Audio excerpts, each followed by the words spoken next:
ये स्वाद।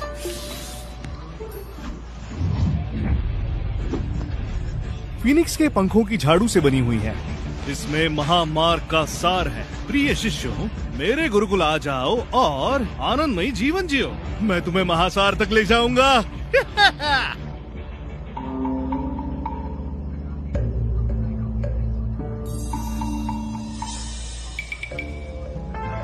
क्या आपके पास साधना स्थापना की सामग्रियाँ हैं? अवश्य। निम्न दिव्य औषधि 10 स्वर्ण सिक्के, मध्यम सामग्री 100, उच्च सामग्री 1000। आपको क्या चाहिए? स्थापना की हड्डी है आपके पास? वो एक असाधारण वस्तु है, यहाँ आपको नहीं मिलेगा। वैसे मैंने सुना है कि देव शास्त्र के आचार्य के पास ही वो वस्तु है। देव शास्त्र गुरुकुल के आचार्य? ये सब उस दुष्ट केविन का दोष है। मूर्ख व्यक्ति मेरी पुत्री को शिष्य बनाकर उसके जीवन और उज्जवल भविष्य को नष्ट कर रहा है। यदि मेरी पुत्री देव शास्त्र में होती तो हम इतने चिंतित न होते इन सामग्रियों के लिए। ओ छोटे योद्धा योगी जी, क्षमा कीजिए, मैंने आपको आते हुए नहीं देखा। क्या चाहिए आपको? प्रबंध कर देता हूँ। आवश्यकता नहीं। जैसी इच्छा। आप टेसा की माता है ना? मैंने सुना आप यहाँ हड्डी के लिए आई हैं। जी, मेरी पुत्री को उसकी आवश्यकता है, किंतु दुर्भाग्यवश सामग्री नहीं है, तो मैं यहाँ आई। परंतु ये कहते हैं कि इनके पास वो नहीं है। मैं उसे कहाँ से खरीदूं? खरीदना है? माता जी, आपको जो चाहिए, क्या आपको उसके मूल्य का अनुमान है? एक निम्न स्तर की हड्डी का मूल्य भी 1 लाख स्वर्ण सिक्के होंगे। सोचो ये कितना ज्यादा है। यदि मैं अपना सब बेच भी दूं, तो भी वो सामग्री नहीं ले सकती, क्योंकि मेरे पास उतने पैसे है ही नहीं। ओह, अगर टेसा को सामग्री की आवश्यकता है तो मैं आपकी सहायता करूँगा। ये एक युवा ड्रैगन की हड्डी है। इसे स्थापना करने पर उनकी शक्ति असीम होगी। ये हड्डी हमारे गुरुकुल की संपत्ति है। योद्धा योगी कैलेब ने नवजात ड्रैगन का वध कर उसकी हड्डी की शुद्धि की है, तो इसका मूल्य होता है 10 लाख स्वर्ण सिक्के। क्या आपको ये मंजूर है? हे प्रभु, नहीं, मुझे स्वीकार नहीं। माता जी, मुझे टेसा बहुत प्रिय है। ये एक भेंट है उसके लिए मेरी ओर से। मैंने अपनी साधना की नींव के लिए विशाल ड्रैगन की हड्डी का उपयोग किया। यदि टेसा इसका उपयोग करेगी तो समस्त जीवन मेरे अधीन होगी। मैं इसे कैसे स्वीकारूं? छोटे योद्धा योगी केलव देव शास्त्र गुरुकुल के ज्येष्ठ भ्राता हैं और आचार्य के पुत्र भी। यदि मेरी पुत्री इनके साथ होती तो चिंता मुक्त में रहने से उसके लिए 100 गुना बेहतर होता।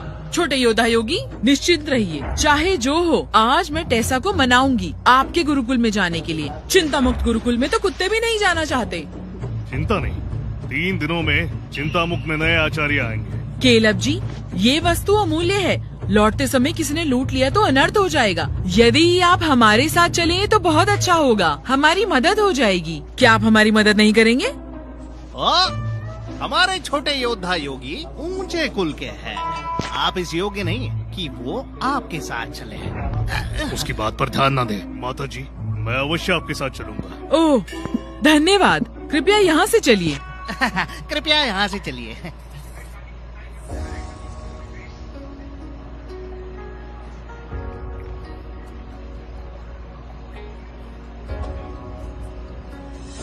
हाँ?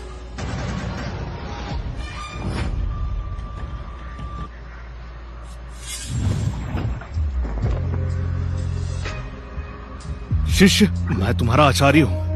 आचार्य जी, मेरी कुटिया विशुद्ध है, शुद्धि की आवश्यकता नहीं, कृपया जाइए। ये मल मुक्त क्रिया हेतु नहीं है, आपके प्रोत्साहन हेतु है। प्रोत्साहन? एक आम योद्धा योगी मुझे प्रोत्साहित करने का साहस करेगा? आचार्य जी, कृपया जाइए, अन्यथा आपका विरोध करने हेतु दोष नहीं दीजिएगा मुझे। हार्दिक स्वागत है आपका। माता जी, निश्चिंत रहिए, यदि टेसा मेरे साथ देव शास्त्र आएगी तो उसके साथ उत्तम व्यवहार होगा, और आपके लिए मैं सुनिश्चित करूंगा कि आपको कोई कमी ना हो। निश्चिंत रहिए छोटे योद्धा योगी जी, यदि आज बात मेरे प्राण पर ही क्यों ना आए, परंतु टेसा यहाँ नहीं रुकेगी, वो आपके साथ अवश्य जाएगी। टेसा, जैसे ही तुम देव शास्त्र आओगी तो देखना मैं तुमसे कैसे व्यवहार करता हूँ। शिष्य, अपने आचार्य पर विश्वास करो। अगरबत्ती जलाने जितना समय लगेगा, शीघ्र ही तैयार हो जाओ। आप निकट आए तो मैं प्रहार करूंगी। हाँ, ये दुस्साहस। आध्यात्मिक ऊर्जा की प्रभा का अनुभव करो, इस क्रिया के अर्थ को समझो। मृष वचन।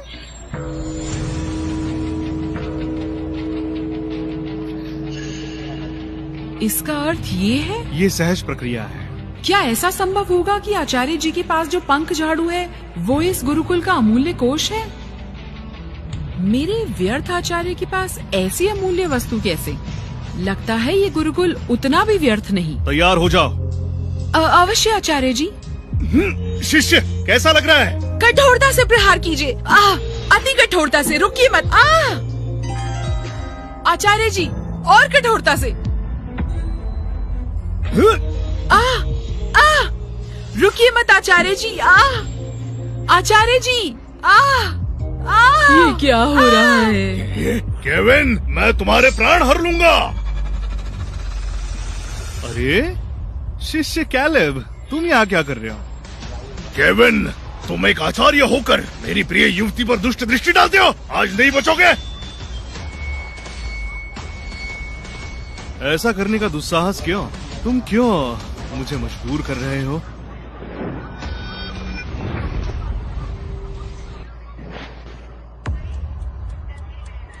मृत्युदंड। रुकिए केलब जी, यदि आपने ऐसा दुस्साहस किया तो मैं टेसा आपसे अंतिम सांस तक युद्ध करूंगी। टेसा, तुम्हारा आचार्य एक शैतान है, असुर है वो। धिक्कार है इस व्यक्ति पर। बहुत बुरा व्यक्ति है ये। माँ, आप आचार्य जी को बुरा भला क्यों कह रही हो? उन्होंने कुछ नहीं किया। क्या कुछ नहीं किया? हाँ, हमने बाहर से देखा और सुना। तुमने मेरी पुत्री के साथ दुष्कर्म किया। हमने सब देखा। माँ, क्या कह रही हो? आचार्य जी पंख झाड़ू से मुझे महामार्ग दिखा रहे थे। आपने क्या सोचा? और मैं टेसा हूँ, ऐसी वैसी युवती नहीं। और माँ सुनो, आचार्य जी की शक्ति मुझसे कम है। वो इस जीवन में मेरे स्तर तक नहीं पहुँच सकते। मेरे होने वाले पति को मुझसे अधिक शक्तिशाली होना होगा, अन्यथा वो मेरा दिल नहीं जीत सकता। तो मैं आचार्य जी को क्यों चाहूँगी? तुम लोगों ने सच में कुछ दुष्कर्म नहीं किया? कदाचित नहीं। उत्तम, अति उत्तम। छोटे योद्धा योगी जी, कृपया रुक जाइए। केविन, तुम रुको। जब मैं स्वर्णिम शक्ति प्राप्त करूंगा तो तुम्हारा वध कर दूंगा। शिष्य कैलेब, इतने क्रोधित क्यों हो? क्या तुमने बचपन में मूर्खता की औषधि खाई थी? मूर्खों के राजकुमार। आचार्य जी, आप चलिए। ठीक है, ठीक है। टेसा, मेरी बात पर ध्यान दो। तुम्हारे आचार्य भले ही सुंदर हो, पर वो बिल्कुल तुम्हारे योग्य नहीं। क्या तुम्हें इतनी समझ नहीं? माँ, मेरे आचार्य जैसे भी हों, वो मेरे आचार्य हैं। उनका सम्मान कीजिए। सम्मान? कदाचित नहीं। छोटे योद्धा योगी जी, छोटे योद्धा योगी जी, रुकिए। केविन ने टेसा के साथ अभद्र व्यवहार किया है। मैं उसके प्राण ले लूंगा। टेसा, आप रूप की रानी है। आप भली भांति मोहक स्वर निकालती है, परंतु आप बस बाहर से वैरागिणी है और अंदर से एक दुष्ट चित्त। क्या हुआ भ्राताश्री, क्या हुआ? तुम बताओ। केविन केवल एक निठल्ला आचार्य है जो स्तर में मुझसे बहुत नीचे है। मैं देवशास्त्र का ज्येष्ठ भ्राता हूँ और मेरा भविष्य उज्जवल है। मैं उस निकम्मे से तो अधिक निकम्मा नहीं हो सकता ना। सत्य वचन। केविन भले ही मनोहर दिखता हो, लेकिन उसमें कुछ विशेष नहीं। आप जैसे व्यक्ति का सामना कौन कर सकता है? मनोहर और वो? केलब जी, आपको भ्रम हुआ है। चले जाइए। भ्रमित? मैंने स्वयं सुना, मैं भ्रमित नहीं हूँ। मेरी बात तो सुनिए। वैसा नहीं है जैसा आपने सोचा। बात यूँ है कि तो आप कह रही हैं कि केविन ने टेसा को स्पर्श नहीं किया, उसने पंख झाड़ू से केवल उसे पाठ पढ़ाया है। परंतु केविन एक भला पुरुष नहीं है। क्या पता वो टेसा का लाभ उठा रहा हो। देखिए, अधिक रात्रि हो गई है, आप जाकर विश्राम कीजिए। आज से आप हमारे गुरुकुल में रह सकती है। अब तो आप क्रोधित नहीं है ना? बिल्कुल नहीं। उत्तम, अति उत्तम। क्रोधित होकर क्या लाभ? इतना सुशील युवक है, इसे ऐसे नहीं जाने दे सकती। तुम्हें मेरा एक कार्य करना होगा। जैसे ही कार्य होगा, मैं सुनिश्चित करूंगा कि राजवंश तुम्हें स्वीकार लेगा। आज्ञा दीजिए भ्राताश्री। थोड़ी मोहक अगरबत्ती मोल लो, कल केविन के पास जाना। ये अगरबत्ती, इसका उपयोग तो केवल दिव्य प्राणियों के विरुद्ध किया जाता है। केवल एक बत्ती एक दिव्य प्राणी को 3 दिनों के लिए चेतनाहीन कर देती है। क्या ऐसा संभव है भ्राताश्री? चिंतामुक्त गुरुकुल जाकर दिव्य प्राणी पकड़ना चाहते हैं? केविन को बादल के समान